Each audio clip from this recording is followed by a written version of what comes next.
안녕하세요. 이번 시간에 오토캐드에서 원, 서클을 그리는 방법에 대해서 알아보도록 하겠습니다.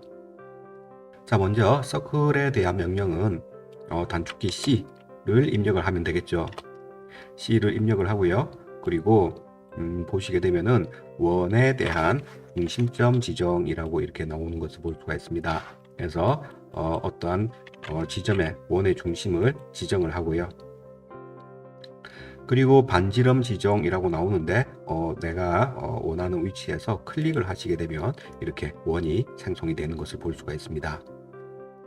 자, 그러면 반지름을 직접적으로 입력을 해서 원을 한번 만들어 보도록 하겠습니다.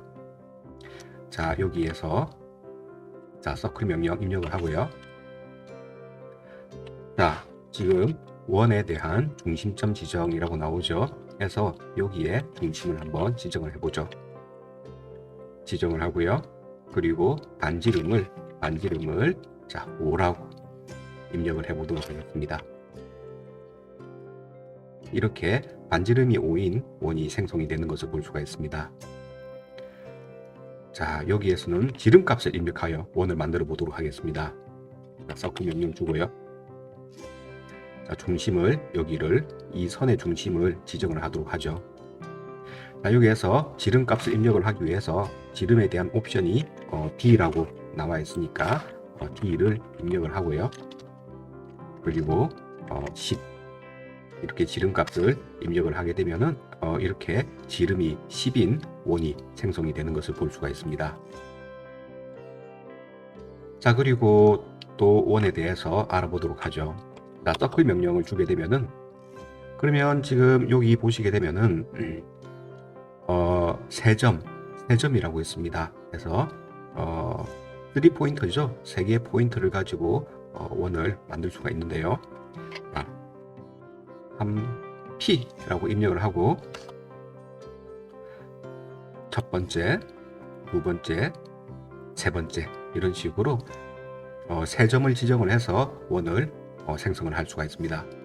다시 한번 해보겠습니다. 서클 자, 세 점 3포인트죠. 해서 3T라고 입력을 하고요. 이번에는 이렇게 안쪽으로 한번 만들어 보겠습니다. 이런 식으로 원이 생성이 되는 것을 볼 수가 있습니다. 자, 그리고 이거를 지우고요. 자, 서클에서 세 점도 있고 두 점도 있죠. 자, 이 두 점도 한번 보도록 하겠습니다. 2T 해서 원 지름의 첫 번째 끝점 해서 여기를 지정을 하고요. 원 지름의 두 번째 끝점 이렇게 지정을 하게 되면은 지름이 10인 원이 이렇게 생성이 되어지게 됩니다. 세 점을 가지고 원을 생성을 하는 거, 이 오각형을 가지고 한번 더 보도록 하겠습니다. 서클, 자, 세 점, 3T, 첫 번째, 두 번째, 세 번째 이런 식으로 원이 생성이 되고요.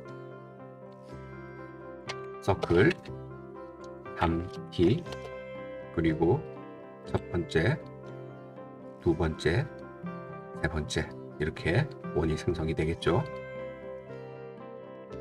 자, 그리고 서클 명령에서 지금 보시게 되면은 접선 반지름 TTR이라고 있습니다. 그래서 이거 같은 경우는 어떠한 객체에 접하면서 지정된 반지름 값으로 원을 생성을 하는 건데요.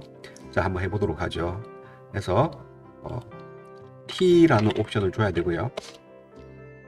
원의 첫 번째 접점에 대한 객체 위의 점 지정이라고 나오죠. 그래서 이렇게 보시게 되면은 어느 객체에 접할 것인지 첫 번째 객체를 이렇게 선택을 하고요. 그리고 두 번째 접점에 대한 객체 위의 점 지정에서 또 접하게 될 두 번째 객체를 이렇게 선택을 합니다. 뭐 어느 지점을 선택을 해도 상관은 없어요. 이렇게 선택을 하고요. 그리고 원의 반지름을 만약에 제가 5라고 입력을 하게 되면은 이렇게 이 라인과 이 라인에 접하면서 반지름 값이 5인 이런 원이 생성이 되게 됩니다. 조금 더 작은 원을 생성을 해보도록 하죠. 서클 T 여기에 접하고 여기에 접하고 반지름 값은 뭐 이 정도 줘보도록 하겠습니다. 이렇게 해서 이 두 객체에 접하면서 반지름이 2인 원이 생성이 되는 것을 볼 수가 있습니다. 자, 여기까지 해서 오토캐드에서 서클 원을 생성을 하는 방법에 대해서 알아보았습니다.